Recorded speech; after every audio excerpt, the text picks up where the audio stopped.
Perfect. It's been really wonderful talking to you and getting a sense of your journey and how you engaged with Good Morning Portugal before and now coming to the meetup as well. So you know where we are on a Wednesday.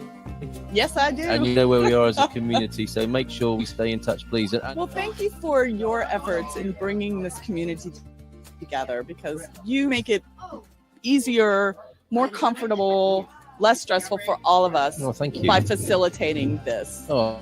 Oh, that's lovely to hear. Thank you. Oh, it's a pleasure. Absolute pleasure. Lovely to hear that. Thank you very much indeed.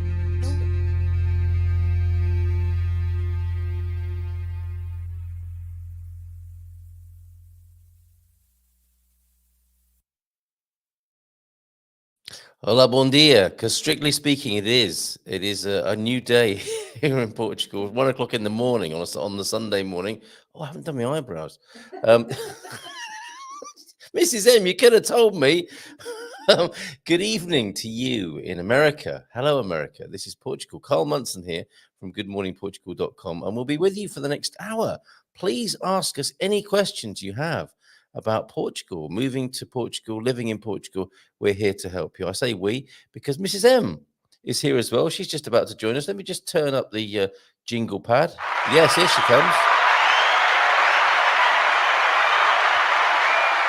There she is. Hello, everyone. How are you all doing? Nice to see you opposite me. Good morning, good afternoon, good evening, wherever you are in the world. This is fantastic. I get to see you twice. I get to see your loveliness in front of me if I look over the monitor and on the screen. And this, like we said before, when we do these shows, when the kids are fast asleep, and we may have to rush off at any moment, but when we do these shows like this, it's like a date for us, isn't it?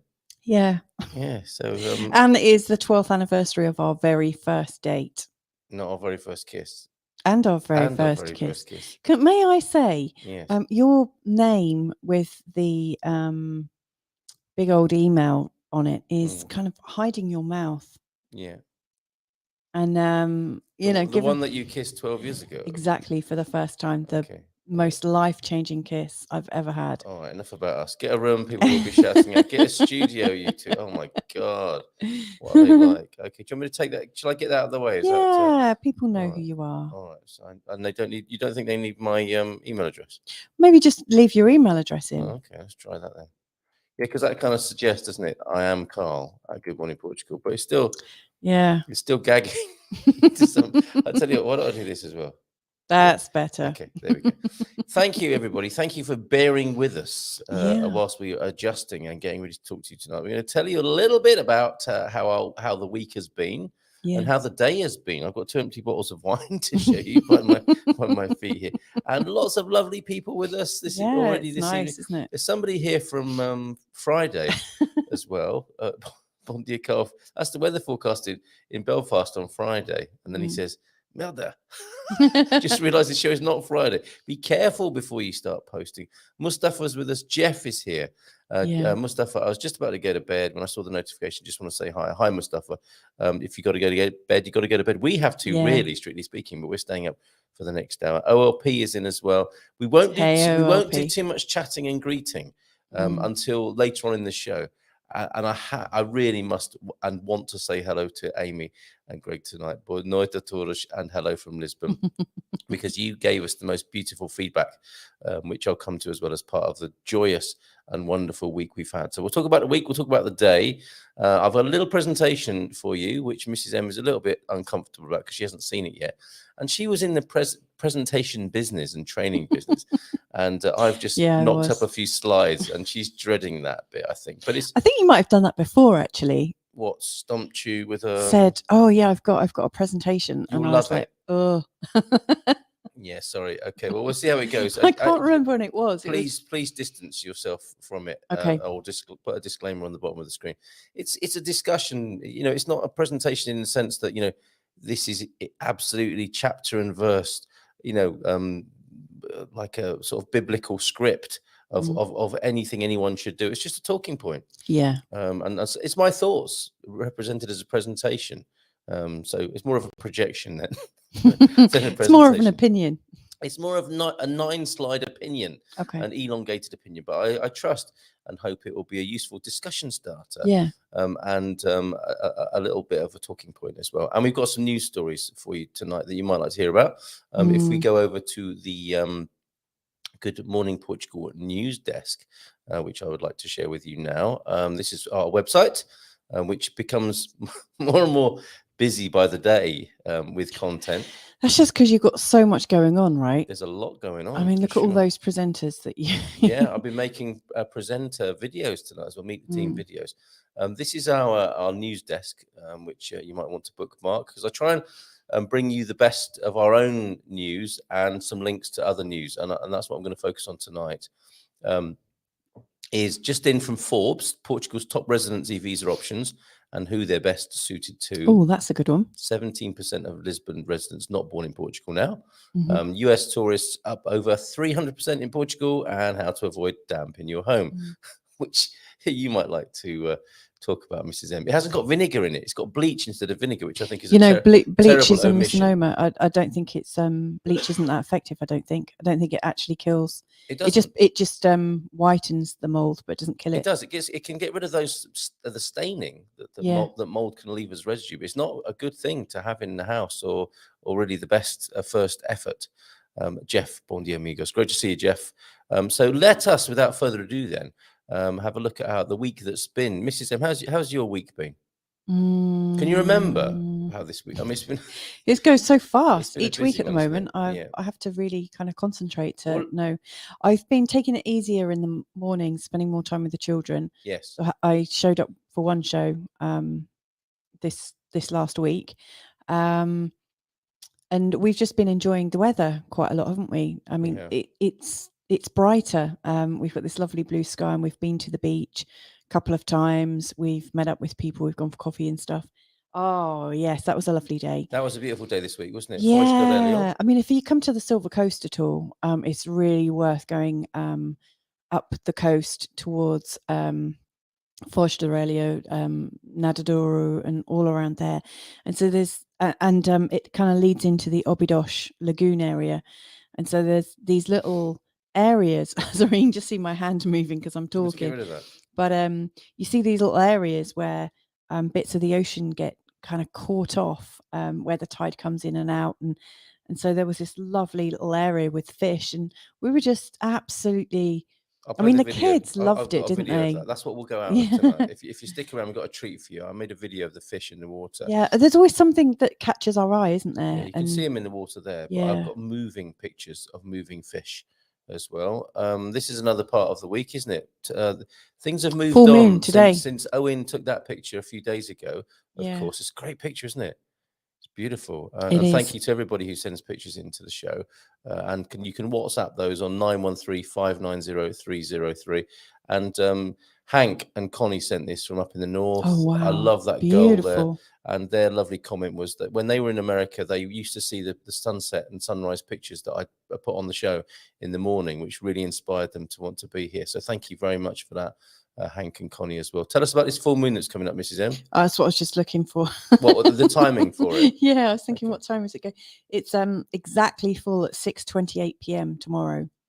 Oh, okay. So as in today. Today. Right, okay. But we're still leading up to the full moon, and it's at sort of 18:26. We've had a full moony day here, haven't we? Yeah, the kids have been a bit It's one of these sorts of days. Yeah. Do you know what that is actually? I don't mean to pee on anyone's chips, but I've noticed that expats or sort of people who are migrating, they tend to get a what's the word? Jittery? No, they tend to get a bit worn out in the process, and so it's not always a glamorous thing. A lot of people. Is that what that picture's about? Is that's what you're going to look like as an expat in a few years' time? No, I think you have to take really good care of yourself when you move. Such a good advert for coming to Portugal. Thanks for that. It's true though. I think you really do have to make a conscious effort to relax and stay calm and look after yourself, because you are in a completely new environment. You are learning so much, and especially if there's a different language, that all of these new experiences, whilst they're really, really great, they are really tiring as well. And yes, anything that's invigorating is great and fun, and it enhances your life, but it's also kind of like wearing and tearing on your emotions. And so I think where you have all these fight and flight kind of responses to all these new and exciting situations, I think it wears you out. Yeah. So just, make sure you really enjoy yourself. And, Take your time. there are lots of people that come here and retire. And, we know lots of people that are really happy in their retirement here. And yet, if you don't plan to enjoy yourself and you're not like used to it, it's like what you talk about, Carl, mostly, your 3 questions or the 3 stages. Yeah. It's the what now, what next? Yes. It's getting those right and really getting into some, I don't know, some healthy principles for yourself, because also the food's different. Yeah. Well, it's a big change for the body, isn't it? For Yeah. sure. And like, if you think about your bacteria inside you, must I? but like your intestinal bacteria. Really? And now everybody's got to think about my intestinal bacteria. Thanks for that. But like, like everything is new in your new environment, and your body will react to it and change.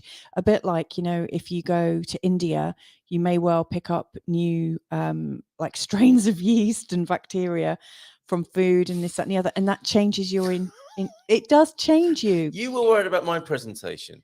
And now you wade into the show tonight talking about bugs and yes, it changes you though. I mean, you do change. Like it's it's different water, it's different food, and we're not like a third world or anything. You don't have to worry about drinking water necessarily, although we do prefer to filter ours. But just everything deeper. And the sun is so harsh on your face. It's true. I think you have to. I think it's really important to re-envisage your or re-envision your identity, because you see, what I was going to add to this is that after what's what and what now, the what next can be rejuvenating and re-envisioning, can't it? And it can bring, I know when people are on purpose and full of passion, that is a facelift. Definitely. Definitely. I would also add maybe another question, so like, what now, what next? Don't go to bed. But the other question is, who the hell am I now? Yes. Who am I? Who? We're 13 minutes in, and we've gone straight into the soul-searching big questions. Even your name will be pronounced different here. Oh my goodness. I mean, I know it's only a subtle difference, but when you hear instead of people calling you Louisa, when you're Louisa, it's different. Everything is, you are reinventing yourself, and it's worth really thinking it through and recreating your personal identity in a way that's going to really pop and feel great. Thank you very much. There you go. I'll shut up now and anyway. avoid this happening. It's only because you posted that. Do you want? Should we change the words on this then? Me arriving in Portugal. Me now.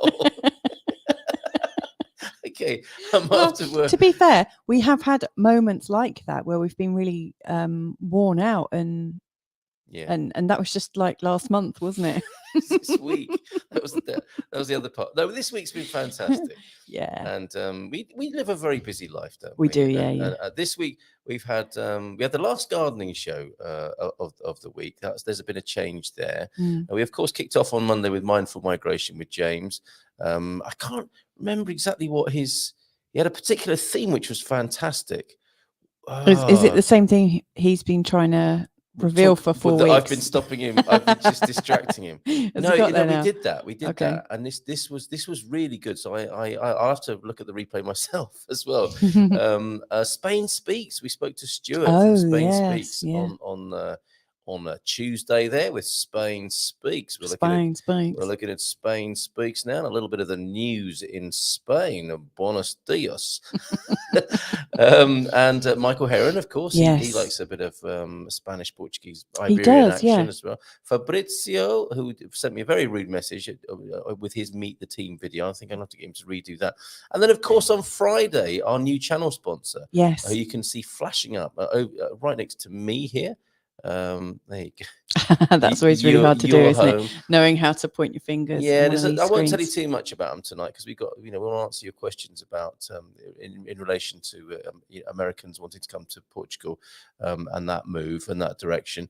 Although your home, we talked about an amazing development that they're working on in Setúbal, which we now know is pronounced Setúbal, not it's not with Setúbal. a Setúbal for some, right? Yeah, and I mean, he did say that Portuguese people sometimes pronounce it differently, even within the same sentence. So Ricardo was fantastic and was telling us about these. They're actually in Sejal, these incredible off-grid, electrically off-grid homes that you can be in the capital across the water on a train in 15 minutes. We lived over that way, so it's great talking to them. And you'll be hearing more from Your Home as the weeks progress. So really nice to welcome them on board as a channel sponsor. Should we have a look at these? Oh, actually, no. Today, what did we do today? We drank wine today, didn't we? What did you think of that one, Mrs. M? What did you think of the red? I liked it, and because I hadn't drunk for 2.5 weeks, what could possibly go wrong? the first one went straight to my head. Yeah, and so did the other three. I thought as well. It's still coughing. Yes, we. I mean, the great news is that we haven't drunk anything for about 5 hours or 6 hours now, so we're completely sober again. We're professional. Yeah. Well, and we've had baths and drunk lots of fluids and eaten coffee. And stuff. But look at these. But I want to tell you what I'm drinking on Monday as well before we move on. If there's a branding similarity, and I see that these are the Intermarché own brands. The gold. Yeah, really nice. Bairrada is where the very robust reds come from in the centre of Portugal where we've lived. Yeah, that we've was lived really in nice. loads of places. About €3, I think. That was a really nice drop of red. I really liked it. And with our chicken barbecue earlier on today, an Alvarinho, which is a Vinho Verde, and that's one of the grape varietals. You might need to explain what a Vinho Verde is. Oh, the green one, the fresh one, the slightly fizzy one. That is not our version of champagne. Or and you have to be careful, don't you, making those sort of comparisons. But it's not fizz. It's just a fresh and young and green wine with a slight effervescence or liveliness to it. So not sold like a champagne or a prosecco or anything like that. And we've got our own versions of that, the Espumante. But Vinho Verde is great value, and it was just delicious, wasn't it? Hot sun. Chicken on the barbecue, the goujons. Children loved the word goujon, didn't they? Yeah, goujon. We had some really some of that really nice Vinho Verde there. And let me just lean over and get Monday's wine for the Good Morning Portugal Wine Club on Monday. Me and Mr. Austin will be drinking this Rola, and it's a squat bottle. It's a very sweet bottle, isn't it, Mr. Tim? See that? How much is in there? It's $7.50. Which I think is the same, isn't it? These are all 750s. I've never really checked, but that's a beautiful looking bottle, and it's a Douro and not a reserve or anything. Not cheap either, but it's going to be really nice trying that with Gavo on Monday. And we found out that rola in Brazilian Portuguese means penis. Really? Really. Sorry, I got a bit of a tickly throat this evening.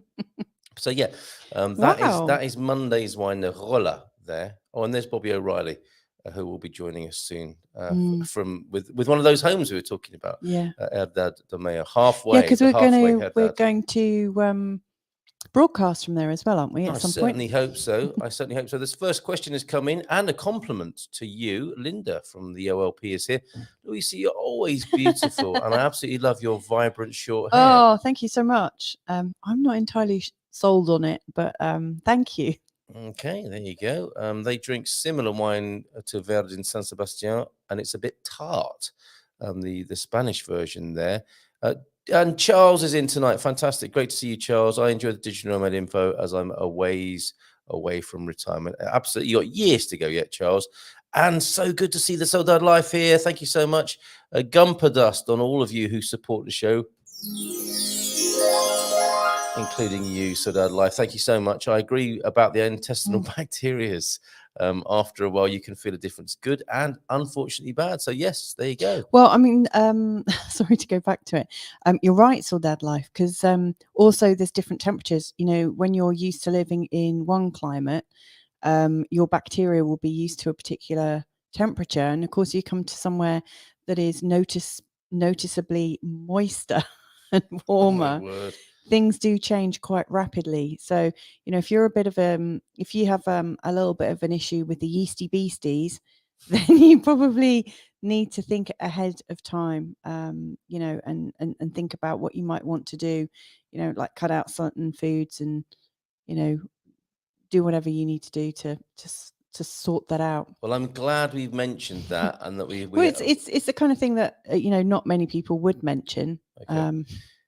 Doug's been to his local Indian restaurant, and his name is Hughes, but he got called Mr. Huge this evening. Could that be the intestinal bacteria billowing away there? And one thing from this week, I really want to include this because it's so beautiful, and I'm really, really grateful to you, Amy, for saying this. Look at this. This is actually a high point of my week to Can I receive read it this. out? Yeah, please do. We would love to say thank you in person. Truly, we could not have done this without your support, encouragement, sharing of information and resources. Plus, when we were knee-deep in visa hell, just being able to tune in at midnight in California to laugh about it got us through the nail-biting moments. Thank you. The love and light you send out to the world is amazing. We're ever so grateful and humbled to be part of this beautiful community you have helped build. Isn't that lovely? That's Beautiful. so lovely. And we see you, love and light there, because you know, this is about Portugal, isn't it? It's about moving to Portugal, living in Portugal. And the way we do it is about creating a certain quality of community. And I'm so glad that you resonate with it, because that is exactly what we're trying to do. So thank you very much, Amy and Greg, for those very kind words. Really, really appreciate you there. 22 minutes past. We're a third of the way through. I've not got to my presentation yet, Mrs. M. Go on then. And I think are we doing the news first? I think we should do these news stories first. Okay. And that helps a bit, doesn't it? Yeah, it does, definitely. Okay, so US tourists up over 300% in Portugal. Tourist accommodation recorded 26. This is double the population of the whole country, plus some. And 69.5 million overnight stays in 2022, which this is when we say that Portugal relies on tourism, you really get a sense of it with this, don't you? Which corresponds to year-on-year increases of 83 and 86.3 respectively. And we know what that is, of course. According to preliminary data from the INE, in the year 2022 as a whole, tourist accommodation establishments recorded 26.5 million guests and 69. I don't think I need to go into all these stats, do I? But it's up, which is great. And the Azores and Madeira all up as well. And the sharpest decreases were observed in the Central and in Algarve, interestingly. Wow. Yeah, that is fascinating, isn't it? Let's go. Let's. Who's coming? That's interesting. Like the United Kingdom remained the main outbound market in 22, accounting for 19.38% of overnight stays. The Germans are 11.5%. The Dutch aren't on there because they're all in their camper vans. Ah, okay. And the North American market was 7.5%, which increased, to 26.9. Well, this comes up in my presentation. Oh, okay. Not this particularly, but how things have changed in Portugal because of American interest, and that is a really good. This article is, I think, a sign of that. And dare we look at the comment? I do like to look at the comments. TAP should refocus on North America instead of Brazil and fragile African nations. That's Diogo F. Speaking there in the comments, which sometimes can be a bit acerbic, zesty and acerbic in the Portugal news. So there you go. US tourists up over 300% in Portugal. That's one of the news items we can look at tonight. We can return to this as well. This one I only just discovered earlier on this evening, so we'll have to read through it together. All of us. This is from Forbes, which is subject to all sorts of pop-ups and weirdness I've discovered, and might even also discover that it cuts out halfway behind a paywall or something like that. However, yes, that sometimes happens embarrassingly here. Portugal's top. You'll be glad to see, Mrs. M, from my search history, it's serving me up tech trends for CXOs. What's CXOs? No idea. Portugal's top residency visa options and who they're best suited to. This is from Kathleen Petticord at Forbes, who's covered living and investing overseas for more than 30 years. Okie dokes. There's Cavoeiro in the Algarve. Portugal is the #1 destination in Europe for ease of residency. Would you care to read a little bit of this for me while I cough? Sure. The Portuguese government is eager for foreign investment, offering a wide range of residency visa options designed to attract different types of people. It's innovative and adaptable, introducing new visa options like its digital nomad visa, launched in October 22. In response to changing, you've just taken it off the screen. I can't read it now. Put it back on. In response to changing trends in global migration. It's also home to one of Europe's most popular golden visa programs. The Portugal Golden Visa has brought in more than 6.5 billion US dollars since its inception in 2012. Yep. The government made changes to the Golden Visa mainly to do with the minimum investment thresholds and geographic restrictions, which went into effect in early 22. We'll talk about that in a minute, maybe. We will. The program remains popular despite this. However, the changes raise an important point. If you're interested in taking action offshore, do it when you're able to, while you're eligible for whatever opportunity you're considering. Okay. You never know when that opportunity will no longer be available to you, either because requirements change, or you no longer qualify, or because the opportunity is eliminated altogether. True. That's true enough, isn't it? Yeah, and then it says, faced with this ever-evolving situation, what are the residency visa options for the average American who wants to live in Portugal? Your first option is to visit as a tourist. This allows you to stay in the entire Schengen zone, including Portugal, for 90 days in any rolling 180-day period. You don't have to roll. Okay. That's so weird, isn't it? And you could that could be 90 days straight, followed by 90 days outside, or you could spend 30 days in, 30 days out, in, out, shake it all about. Yes. To stay longer than this, you'll need a residency visa. Here's a rundown of the top residency options. Classic and so, D7. Yeah, so the how much more of this do you want me to run through? Well, we could probably just do the headlines on this, because Okay. unless people want to know more, and we'll come back to it. Yeah. But the D7 is the one I've talked most about over the years, obviously with the Gilda and team. And more recently, the digital nomad visa that Charles mentioned is incredibly popular and causing quite a stir at the moment. The Golden Visa program that was already mentioned there, and you mentioned it within reading of that, that the areas have changed, and there was a little bit of a furore about that, because it was thought the Prime Minister was saying at Web Summit that they were going to knock it on the head, but there's no sign of that. There's the digital nomad visa.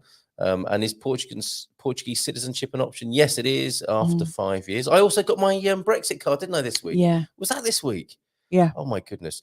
And your tax picture in Portugal, that we will come back to, because that is one of the things that has been most difficult for us, right? Yes. But let's face it. We're not known for our stellar organisation. And financial literacy. Yes, and also, in our defence as well, we're raising a small family. We've moved so many times in the last 3 years, and then with COVID and this, that, and the other, and it was very easy for us to put off. Like we had accountants lined up, we saw them, and you have to really be on it, I think, is my experience of. Oh, yeah. Like, when I had an accountant in the UK, the relationship was really different. Like they call you back, and, they almost know, how, it's almost like a dance, what to do when, and this, that, and the other. And like that's not my experience. Can I come back here. to you on that? Sure. Because it's part of my presentation. Oh, okay.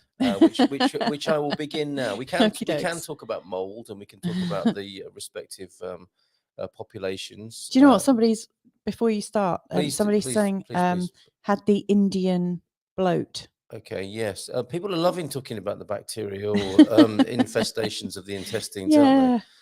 There, and Doug saying, if I visit Portugal in the heights of summer, I'm always feeling a bit ropey after a few days in. Glad it's not just me. So you've really hit on something here. What can be done about that, Mrs. M? I think before you move away, I stress I am not a doctor. I'm not even a nutritional expert. That's not what you told me when we met 12 years ago. I'm not a nutritionalist. but I am a homespun homemaker and a bit of a homesteader on the sly. And I like to ferment things a little bit. Not just bacteria. Yes, Right. I'm not just growing my own bacteria, but you know, I like to you know, play around with kombucha and different things. I would actually get into really good health before you move. I would say that's the best thing. I mean, we moved within 3 months when we moved in 2017, and in all honesty, we weren't in the best health. You know, we'd had quite a few big shocks immediately before moving, and then within 2 weeks of moving, my mum had a stroke. And so we had, which I don't know what it is in American, what a stroke is, because I wasn't. She wasn't attack, just. She wasn't stroked. I think it's the same. I think it's the same. You know, she had a clot on her brain, and so we had all sorts of stress when we moved. Are they called as well? I have no idea. Yeah. And so we, you know, we were quite stressed out when we moved, and I think it's really important to relax as much as you can and get yourself in tip-top shape so that you are feeling really resilient. You know, get your bacteria looking good, you know, and maybe start eating some of the types of food you might be eating when you come over, so your body's not in a shock. So get more cabbage. Who knew? Get more potatoes, more soups, you know, and start practicing with some of the tastes so that you're getting into it. That. I really wasn't expecting that. Okay. You went into the Munson's money moment as well there, actually talking about the accounts, because I wanted to do that, didn't I? I never stick to the schedule or the script, do I? Don't worry. But we'll talk a little bit more. We might even weave the Munson's money moment into the presentation, and as an alternative to ayahuasca, by the sound of it, on the list of the stupidest things I've ever done, I went to the Ganges, followed my guru's lead, cupped my hands, and drank Ganges. What were you thinking? No. I swear I lost my ego among the drastic purge that followed. Oh, bless you. I don't mean to laugh. No. Oh my goodness. Bless you. Bless you indeed. Yeah. I imagine you couldn't sneeze or anything during that, or cough, or laugh, or make any loud noises or sudden movements. Yeah. One thing I would say, actually, if there are certain medications, not like actual proper medications that you need for when you come over, because I'm pretty sure everyone's going to sort that out for themselves. But you know, lots of people that come over quite like things like homeopathy and herbs and this, that, and the other. Knowing where to get them when you arrive is really important. So it's worth finding that out, and the Facebook groups and things like that. There's so many different groups you can go to. It's worth doing. And you know, if you want to find out where to get homeopathy, I might be able to help you. Check you out. Okay, thank you very much for that. Yeah, and all manner of other witchcraft and sorcery that you do as well. It's not witchcraft or sorcery. No, it's I just know. herbs. And I'm a big fan. You know, I'm a big fan as well. We use a water filter. We're big fans of colloidal silver. All sorts. Oh yeah, I've got a colloidal silver generator. Kombucha maker, kefir, all those sorts of things that can be done here. But again, it's not the same, is it? Because of the different types of yeasts and molds. I would also say, if you are a fermentalist, even if you're fermental, you might find that your cultures actually, you know, aren't enjoying the new climate. I'll get new ones then. Yeah. Well, I've struggled. You know, like I did find a kombucha. I don't like the taste of the kombuchas that I've been making over here. However, I found that water kefir is so much better. But you know, you live and learn, and because the damp is different here, you know, the mold climate and whatnot is very different. You've just got to be you have to kind of have fun with it. I can see a fermentals group already starting. The Gumpers Fermental group. Thank you very much for that. Okay, so let's have a look at this presentation then. It was my thoughts earlier. I was in the bath after we'd had quite a nice few glasses of wine and a barbecue this afternoon. And I was changing my state of cleanliness and consciousness in the bath. And a few of these ideas filtered through, I have to say, as well as other things in the bath. Now, I've got my sort of 3 stages again here. Okay. And I was just looking at the trends as far as we know them. And this is a very personal view. It's not science. As Mrs. M said, it's a bunch of opinions and a conversation starter, really. And I think where we are now in the timeline of migration to Portugal is out of obscurity. I mean, I'm hoping to interview Paul Luckman of the Portugal News, the founder. Don't know if he's the editor still, but he's the founder of the paper, and I think he came here as a kid in the 70s, and he's been here 50 years. That's quite exceptional for anyone to have been here, 50, 40, 30 years. Obviously, people did. They came to work, they came to live, but in quite small numbers. And I think certainly since we came, or when I was first thinking about coming, over 12 years ago, before I met you, I hadn't heard with a different redhead, right? With a different redhead. I hadn't heard of Portugal as a place to come to. It had to be suggested to me. And a lot's changed, isn't it? We came, and that changed a little bit in the time that I was planning to come. And even 5 years ago when we first came, it's not as it is now, is it? Would you agree, Mrs. M? Yes, It's changed drastically in the last 5 years, hasn't it? Or accelerated in the last 5 years. So I'm making that claim that I think Portugal, it's all relative, of course, but I think Portugal is out of obscurity well and truly now. And he's on, with the sort of articles that we were looking at there of Forbes and every other award and, expat guide, Portugal features and figures well in these. So we're out of obscurity. That's the first point. Certainly we're at the threshold now of property price inflation, easy for you to say. Yeah. So that's happening, isn't it? And that's certainly, we were talking about the golden visa before, and the golden visa's changed a little bit because of this, because of the inflation of prices, the sort of globalized effect of gentrification in Porto and Lisbon. And in the Algarve to some extent, so the golden visa has been adjusted to take care of that. So we're in that as well. It's not like you can come here and get an absolute bargain anymore in some of the bigger places. I think you can elsewhere. You have to shop around a bit more. But the good old days of really good value property may well be behind us, unless of course there is some other kind of phenomenon that takes place, and that suspected. The suspicion that Portugal might be among the first, if there is a property bubble bursting, that Portugal might be the first to go. So that could change this, but I think we're in that certainly. The prices have risen, and people aren't getting the bargains they used to. Would you agree? They're not as competitive as they once were. No, is what exactly. I'd say, yeah. Yes. And my way of saying that is the prices have gone up. Yeah. As well. Yeah. But then again, so they have where people have come from as well, haven't they? So if you're moving from the United States and it's all relative. It is all relative, no question. And we are certainly on the US radar, and this program itself is a good indication of that.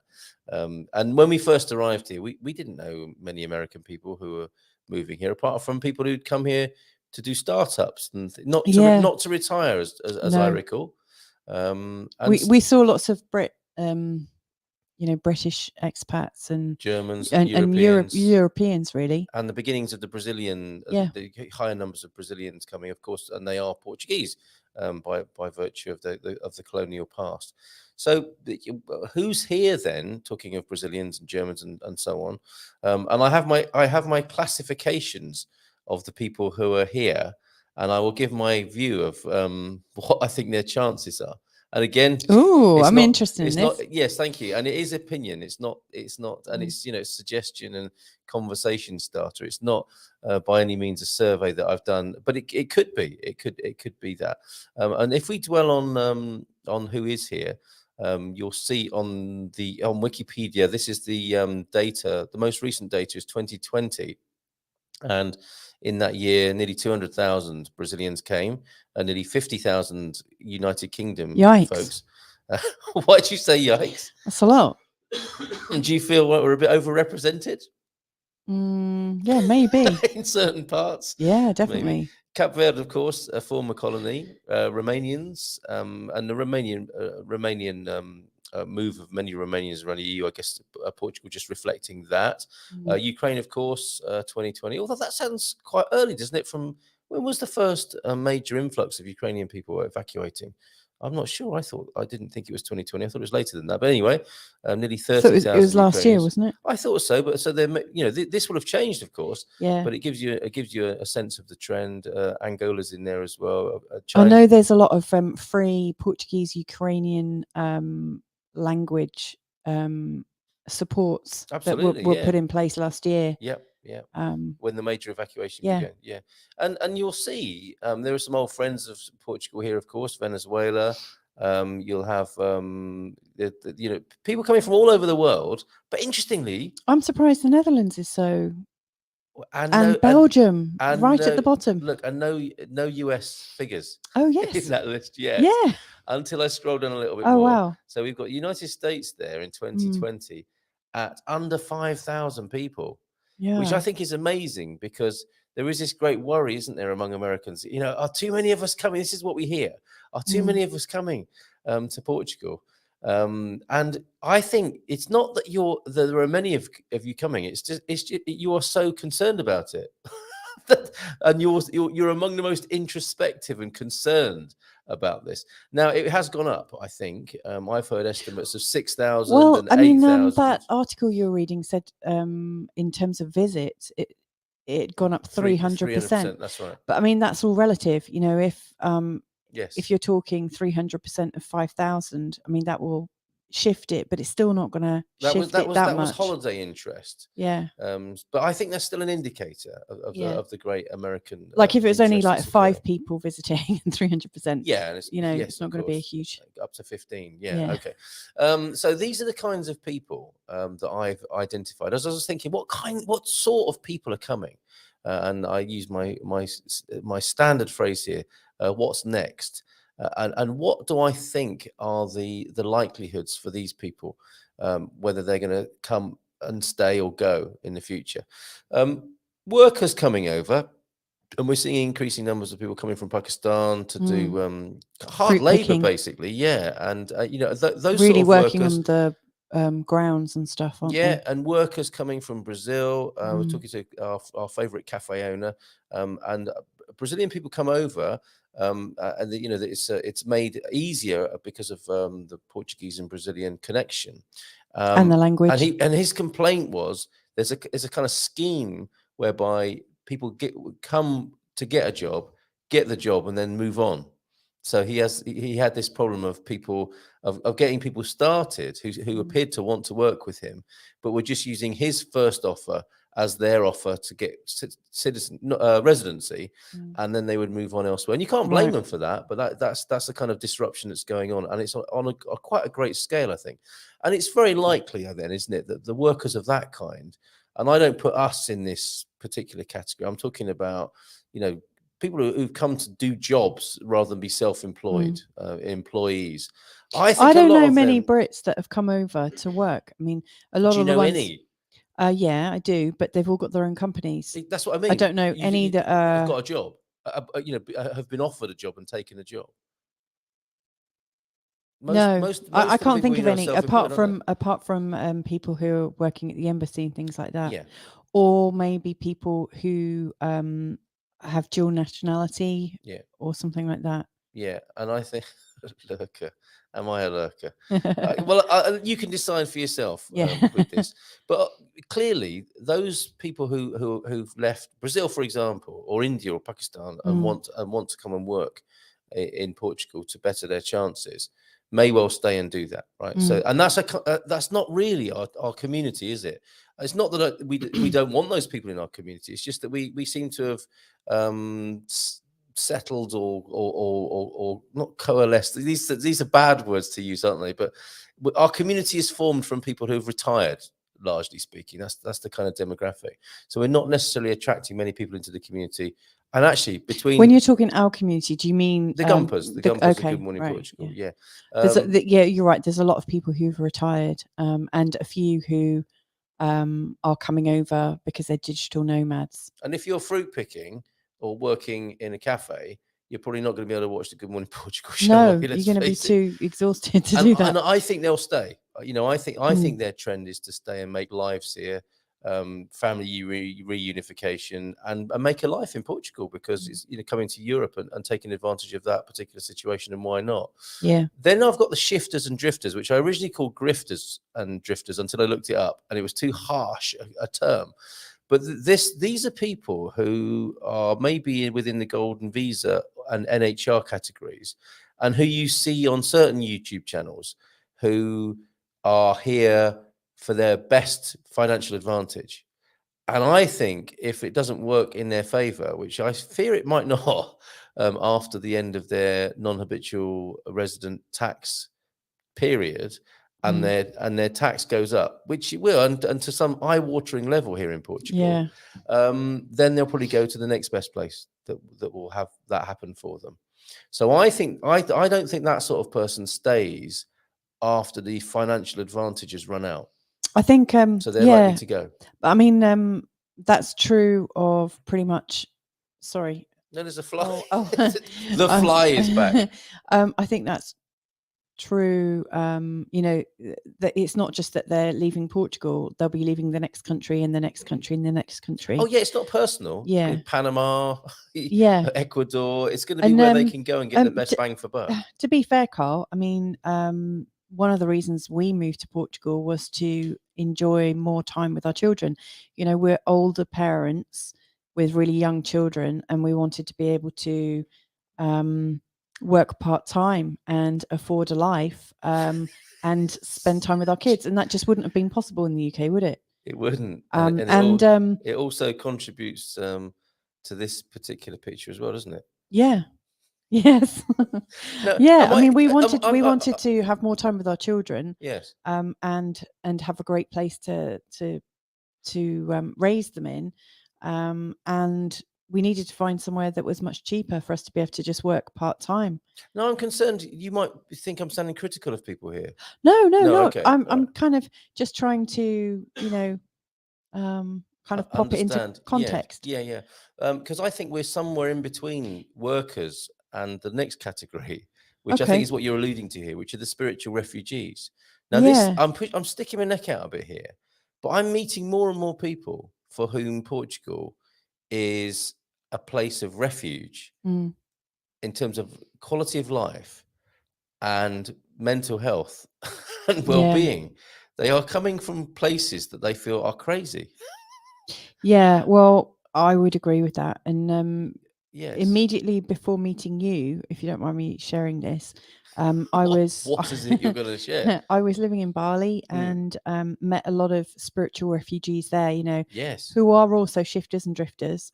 Yes. What trust? There are lots of trust fund babies who have parents and, you know, wealthy parents, and their parents say, right, here, have a wad of cash. Yes. Go on, go and find yourself. Like your mum and dad did, right? No, just clear off. Don't darken our door anymore. Yes. Oh, you're back. Okay. But one thing that I've noticed is since I left Bali, a lot of my pals have, you know, there's lots of people who do tours to places that seem to attract a lot of spiritual people or spiritually inclined people. And there are, you know, quite a few core places like Costa Rica, Hawaii gets a lot of interest, India and Tibet, obviously, Nepal and all that. But Portugal is one of these places that so many people go to.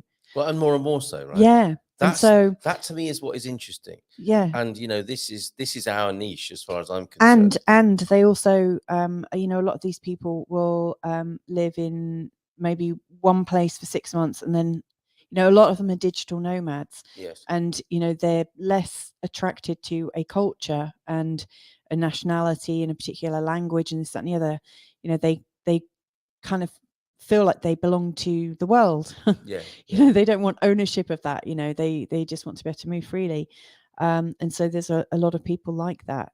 In particular, people who are like coaches and healers and like yoga instructors and so on and so forth. the proverbial people who buy a pile of rocks in central Portugal and want to start a retreat centre. Yes, It's and if we'd had that money at the time, we'd have done the same.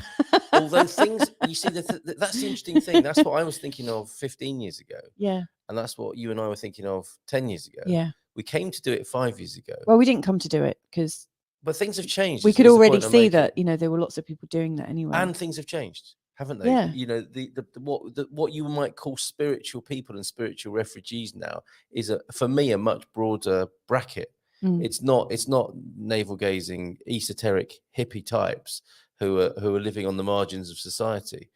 The whole point of moving so that you're in a more fruitful, nourishing place for your mental health, I would say falls into the realm of spiritual refugees as well. And I meet more and more people like this. Lifestyle refugees, because I think spiritual, gives the idea that it's like word, isn't it? It's people word. who, meditate, do yoga. But there's also a lot of preppers. People who so people who lifestyle, are well-being and spiritual refugees. I mean, because we were more in the prepper category. Like when we were in the UK before leaving the UK, for about 5 years before, we were just looking and thinking, how long can this economy keep getting propped up for? And the banks propped up, and we were looking at a lot of world events. 10 years and just seems to be the answer to that. And just like really looking at different trends in terms of expectations in the way you run and raise your family, and how it's almost like lots of freedoms were getting sewn into a particular lifestyle. Yeah. And we were looking for a lot more flexibility in terms of how we run our family. And it felt like the culture that we were leaving would be collapsing at some point. And maybe we're about 5 years too early.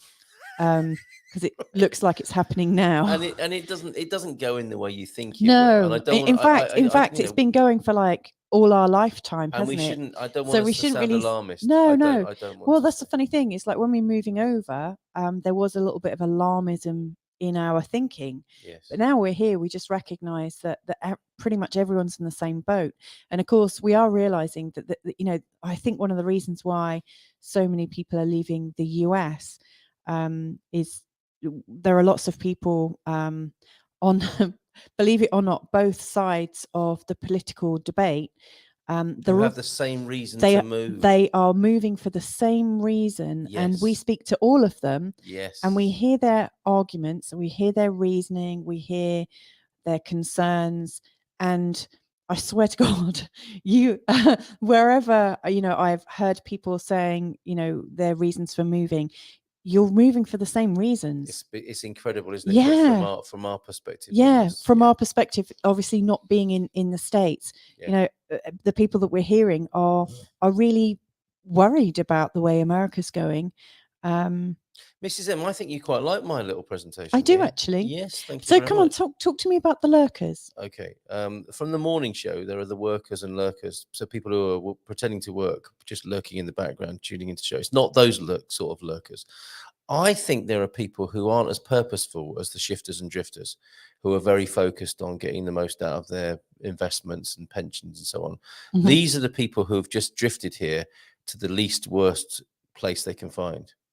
Now, there's nothing wrong with that. And I don't mean, I'm not making a judgment about any of these people. I'm just identifying the different motivations that I see. But there are people who haven't come for that mental health reason. There are people who've come to extend their pension, their relative cost of living. They might be on a British pension, and that goes a lot. 5 years ago, we've seen Americans do the same, haven't we? We have. They've come out to make their pensions work better, and also the healthcare, is so much in America. And these people are a bit vulnerable though, because if they're not living on, or if they're not actively working on investments or business, and they've just got this fixed income coming in, and they found themselves a least worst place to be, and the relative cost of living is better. If that changes, they are lurking in a less and less attractive environment. And again, there's no judgment in that. That is just what is possible. And that there is that trend that's happening, that wherever you are in the world right now, Yeah. that if we're fish in a fish tank, that it's feeling a little more crowded, a little less luxurious. Yeah, and so these are just. But I mean, that's capitalism, isn't it? These are yes, these are different points of view. Yeah. And I would say the lurkers are kind of stuck as well in a way, and this is a problem, isn't it? You can find yourself stuck if the ratio, if your cost of living ratio gets to a point where you don't have surplus cash, Yeah. and you've just got enough to make ends meet, then you're stuck where you are, and that brings another kind of dimension to the term like when we lurker. were thinking about kind of downshifting, I was thinking, wow, if we get used to the Portuguese economy, we probably could never afford to move back to the UK. Well, exactly like that, and that's become a problem. And I think there are lurkers like that of all nationalities here in Portugal. So people that come out, it doesn't go in the way that they want, and they end up staying because they can't return home. Right. Okay. Exactly. Unless by some incredible quirk or desperate act. But yes, basically that exactly those sorts of people. And I think, roughly speaking, these are the. I might have called them. I don't know. I think I'd call them something else. I don't know, like something that you don't want to say out loud. No, it'll come to me. I had the word and it's gone. Okay. Let us know what we should call the lurkers. Okay. I think it'll be hard to leave, says Carl, after your NHR status expires. You come here for that reason, then make a life here, maybe get married, have kids, make friends, and start businesses. I would hope so. Yeah. Absolutely. I would hope that is the case. And I'm sure you're right. It's like I lived in a university town in the north of England. The quality of life there was so good that people went to university there and then lived there for the rest of their lives. You could well be right. But I think for the hardest nosed people who've come here specifically for tax advantages and have planned it really rigorously, if they get a better offer, they'll go. And then there are those people you're talking about, Carl, I think, who are in a grey area in between. It's like they might fall in love, start a business, love Portugal, and they'll think, okay, I'm prepared. I see what my tax gets me here. I'm prepared to. I'm converted to paying more tax as a way of life, and because I have children here now, I can see that absolutely happening here. In terms of spiritual refugees, I'm in a suburb of a small city, and I don't. Do you know what? I'm embarrassed to say, Mulher de Sete Seias, the lady of the seven skirts. I don't know where you live. Yeah, I was just about to say, where are you living? And there's at least one homicide every week. My suburb is safe. Only 3 murders 3 years ago. And that would be somebody who wants to move away from that, right? The spiritual refugee. One of my reasons for returning to Portugal again and again is to boost my sanity. There's another one. There's another spiritual refugee or spiritual tourist. And I'm using spiritual in a broadest sense, again, non-judgmentally, but it's for want of better words. Carl and Luisa, question, could you do a series of shows comparing moves to Portugal versus France, Italy and Spain? We're looking at all. You know what? Maybe we could speak to people who Spain. Yeah, we could speak to Stuart, and we could find some people from other countries to talk with. Raf would probably do Italy for us. Yeah, and I've got I know people in France that are moving to Portugal. Criteria OLP on that. What index or ratios would you be looking at for the comparison? But yeah, that's not out of the question at all. Definitely not. What's that? They did one this week, Spain. Well, we'll get Stuart back and we'll go head to head because I think Stuart will be up for that. Same for me. I may not be able to buy back into the US. There you go. That's the lurking thing, isn't it? Yeah. I'm considering keeping my house and renting it out. King Sab. I know several people who moved to Portugal, lock, stock and barrel, who are now stuck financially, cannot return home. Same in Spain. These are the lurkers. There we go. There we are. And so if I move on to the next part. So what's needed then? And this kind of leans into what you're saying, Carl, about people staying. And the question I'm asking when I'm saying what's needed is what's needed to make Portugal a more attractive place in the long term. And we mentioned this before, didn't we? And this, of course, is a great opportunity for us to go all Munson's money moment now.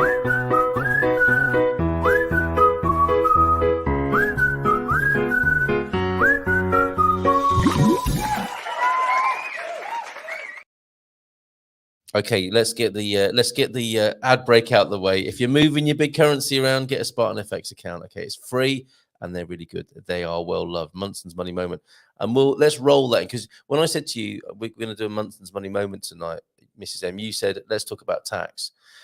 It's really important, isn't it? Like you said, that people get in on a practical level, get their taxation, finance, wealth management things sorted out very early on. Yeah. And I would say we need businesses, we need help for expats that helps people do that. I mean, I've been cooked alive by the finances and IRS here. And I'm about to be. because of a mixture of my own incompetence and being in a foreign environment and an impenetrable taxation system, which even Portuguese people make a lot of fun of, and those three factors have made it very difficult. And it's not a complaint, there are far worse problems to have. Yeah. But I foresee that in the future, help is needed, a support service to help expats engage with the taxation system. And I would like to see a little bit of toing and froing with the system itself to make it easier for expats to engage. Otherwise, the word's going to get around, and people aren't going to start businesses, or they're going to go elsewhere. It's just going to become so ridiculous that people aren't going to do it. So I think wealth and taxation stability is an area for improvement, not just for the country, but definitely for the country. And certainly that people need to be hyper vigilant themselves when they come and attend to that. I was having a conversation about this earlier on in the week about how, you're going to live somewhere warm and carefree. You don't really want to be like that about your finances, because the country, the government won't reciprocate. No, they really won't. So services are required to help people engage with taxation. When you start a business, you don't go into it to be an administrator. I mean, 20% of people do, and they love numbers. The other 80% just want to get on with their professional thing and not really worry too much about that. And if you don't worry about it, you'll get yourself in hot water and deep doo-doo, as we've done, right, Mrs. M? Yeah. I mean, we're lucky. We will sort it out, and we're dedicated to sorting it out, and we have to anyway. Yeah. But for instance, I've just found out that the original advice that I got from 2 different accountants wasn't exactly the best advice. And so currently, I mean, and if I'd known this when I first started, I may well have set my company up a little bit differently, or my consultancy and my pricing. But now all of a sudden, from 4 days ago, I now need to add in 23% onto everything that I'm doing as a consultant in a way that I just wasn't expecting. That's quite a big that's a massive massive price hike for all of my regular clients, or something you have to absorb yourself. Yeah, and I obviously I can't afford to absorb it myself. So Mrs. M, it's 2 o'clock in the morning. I may well lose a lot of my business and need to repurpose it.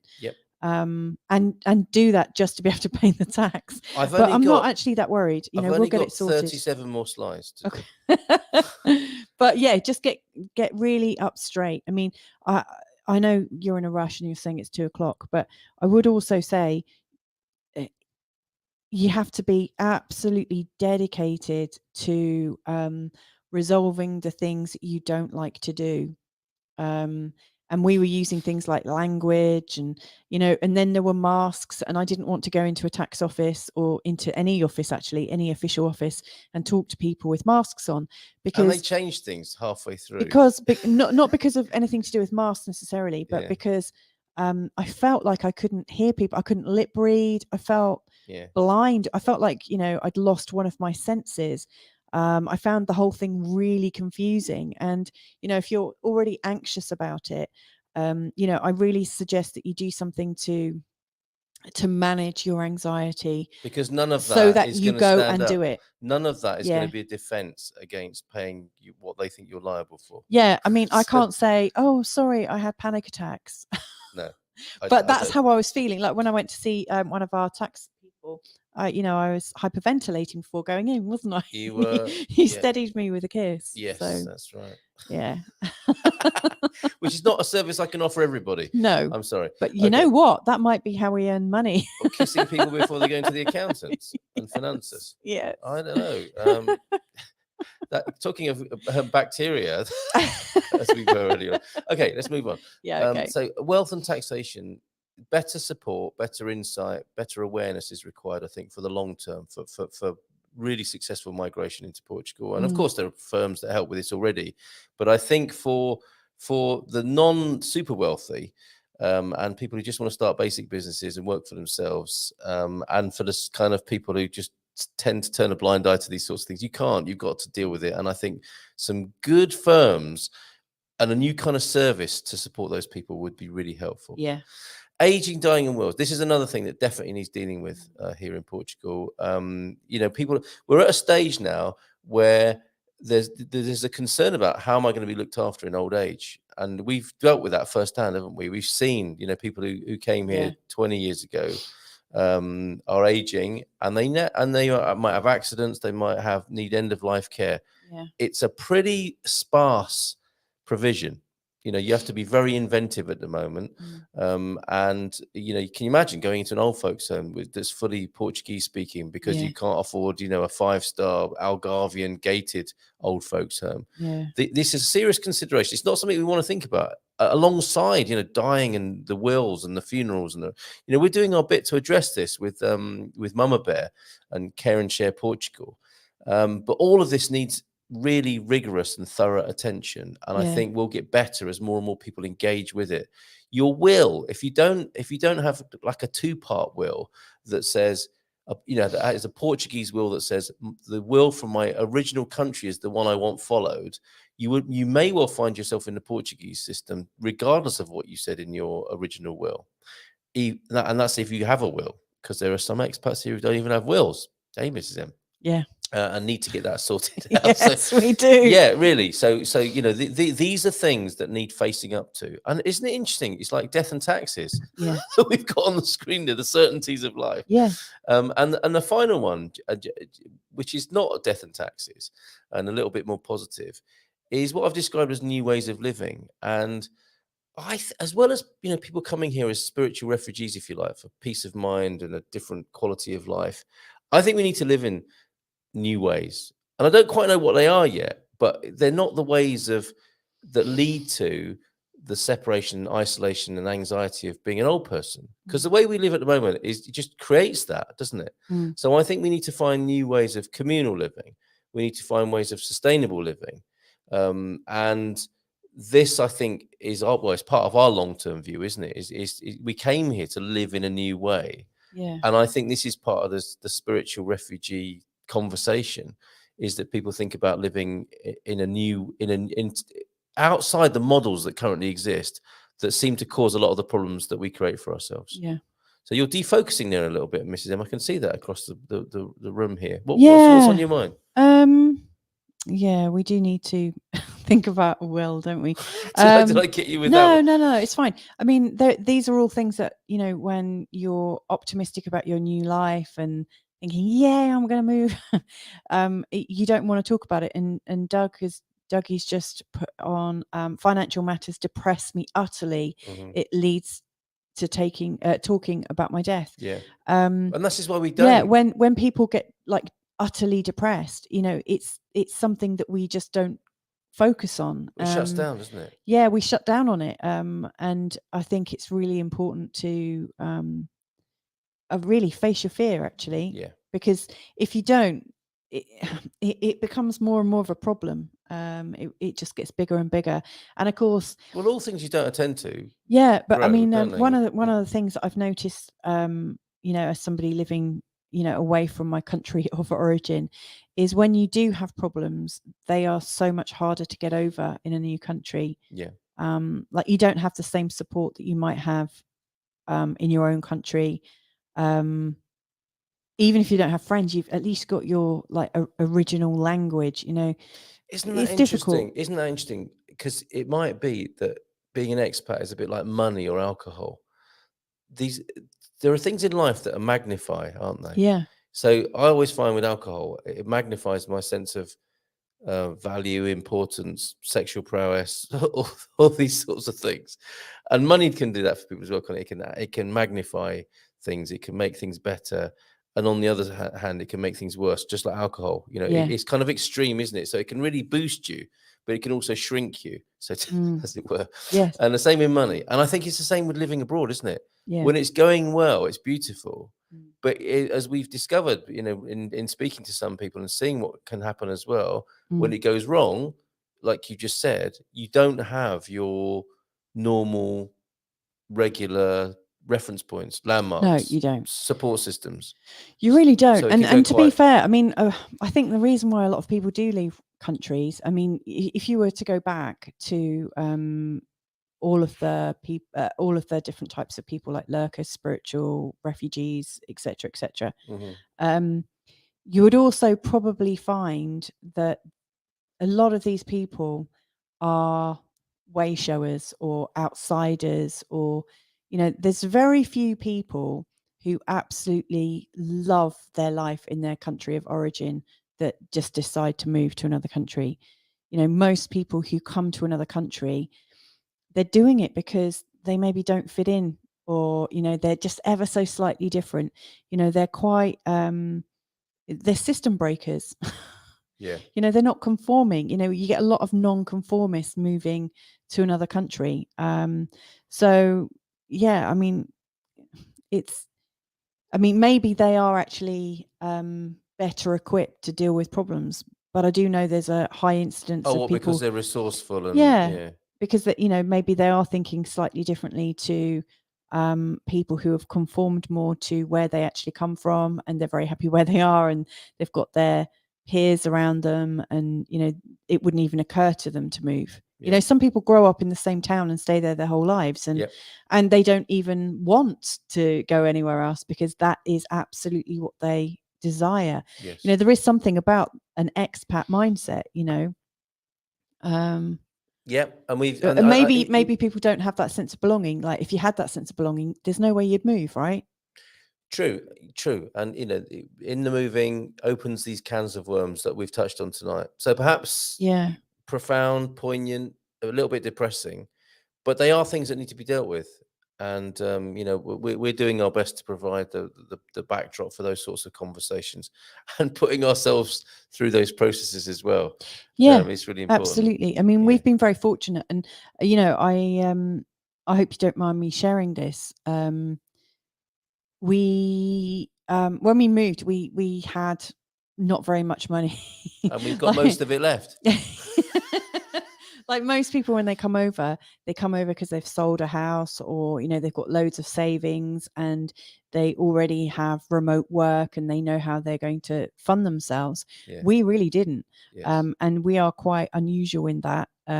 We're quite gung-ho, and we've got small children, so we've been building up our life on the fly, and building up our businesses, and transitioning, like, from one way of life to another. And I'm really not ashamed to say it, because if we'd stayed in the UK, we'd have both, at that time, we'd have both needed to work full time, maybe me having 2 jobs, and our kids would have been in daycare, and, you know, we just wouldn't have enjoyed life in the same way. So we really took a punt, we really took a risk, and it has paid off, but it's a lot of work when you're having to start everything up from scratch. And we have done it, and we're okay. We've made it. But, you know, our relationship has been really strong, and it's actually got stronger, I would say, through going through all these ups and downs. You know, we I think we could have been homeless at one point, and thankfully, because of the strength of your networks, Carl, there was somebody with a house, or, you know, a really old hotel that needed some work doing in it, and there we were. We weren't homeless. That sounds such a Hollywood story, doesn't it? Like, yeah, well, you know what? I bought a zoo. Sort of thing. Yeah. Honey, I bought a hotel. Yeah, I mean, because of the way we moved, which was kind of chaotic, but also exciting and also a bit romantic, you know. Yeah, it's probably quite filmic. But like, when you, a long way to have a 3-year tenancy. When you move under those conditions, then you have to expect quite a lot of upheaval and a lot of ups and downs. I wouldn't recommend us do that again necessarily.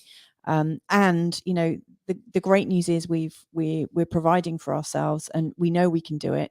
And yes, we got into a bit of a pickle with our taxes, and we still know we can probably do it. So we're in a much stronger position. But you know, if we hadn't paid attention, it could have gone really spectacularly wrong. I think We've been very fortunate. I think the tax system here loves my fines and interest that I pay. It probably so does. much so that they gave me a residency card. It's like a taxpayer's loyalty card I was given this week. Anyway, let's. I hope you don't mind us sharing that. I mean, you know, like you know, it's very easy for us to like sit here. And people think, oh yeah, they must have their shit together. Wow, they must be really great. Why would anyone watching me every morning think that? Honestly, what me and Mrs. Hughes have is a mirror will. I don't know. I know we haven't got to specify which country we pay it in, but equally important to sort. Yeah, just check, make sure that's the case, Doug. By the way, thanks for tonight's show. It's giving me. And by the way, thanks for tonight's show. Good advice. Okay, good advice. Much appreciated. It's our pleasure. Bless you. This is a really nice bit of advice from the lady of the 7 skirts. Make a simple will right away and take it to the notary. €200, and you can fine tune it later. That's a great suggestion. That's a good suggestion. And that would be one of the ones, you know, where you just feel the fear, you just do it anyway, because it's better to have something, even if it's not brilliant, than to have nothing. Correct. Thank you. And that won't necessarily be everybody sat in front of a video cassette, will it? I mean, that's how I, in my mind, if I'm having a will, that's how I want it. But it'll be a live stream, kind of. It'll be on the screen. It's like, it'll be like this. Thank you all for being here, even though I can't be. And even though I've got nothing to give away. That's right. The last joke is on you. Thanks for flying out to Portugal, because I got nothing for you. Okay, Michael's here. Look, thanks, guys. Very informative and fun. Learned about bacteria, mold, lurkers, fresh green wine, fermental death, imports of having. Oh, superb. You really were here for the whole show. Good value. Thank you so much for not leaving us. Yeah, thank you. And we'll end on a really nice note here. Right? And this is you know, these things are important, but they're not that important, are they, in the scheme of things? They have their importance in your sort of living life. But let's come back to why we love being in Portugal. Yeah. And a celebration of that. This is the Fisher Foz, which I'm going to leave you with. This is nice. You like this, Mrs. M? Yeah, is there anything you want to say before we conclude tonight? No, just thank you. Thank you for being here with us. I really think these things are co-created, you know, so like Carl and I have just been feeling quite obviously open, and we've had this really sort of real and vulnerable chat, but that couldn't have happened were it not for the comments that you've put in, and maybe the energy of who you are, everyone that's watching. Obviously, I'm a bit of a hippie at heart, but, you know, I just think the right show has happened tonight. And yeah, thank you. Yeah, thanks for being here. There you go, OLP, Monday night, 8 o'clock, when we'll be drinking the rola, which is, as we said earlier on, is Brazilian for Willie. Thanks so much for your late night love. There's another radio show in a minute, hopefully. A radio show idea. Thank you very much. I need to have that the anniversary kiss. I want the kiss that you wooed me with 12 years ago. 12 years ago today, when we actually met in it was person. It was as I was seeing you into are you talking about in the lay-by along the 303? Or okay, you're not talking about the peck as you got into the car where people shouted out, get a room. I mean, that wasn't a peck, that was a proper full-on Frenchie. Oh, was it? Yeah. Okay, as you were getting into the car. Yeah. And some passers-by in Salisbury said, get a room. Yes, okay, that one. Okay, all right. Here's the Fisher Foz, everybody. Thanks for being here Have today. a great rest of weekend. You next Saturday, and we'll see you in a week, of course. Bye for now. Bye. Ciao, ciao. Bye night.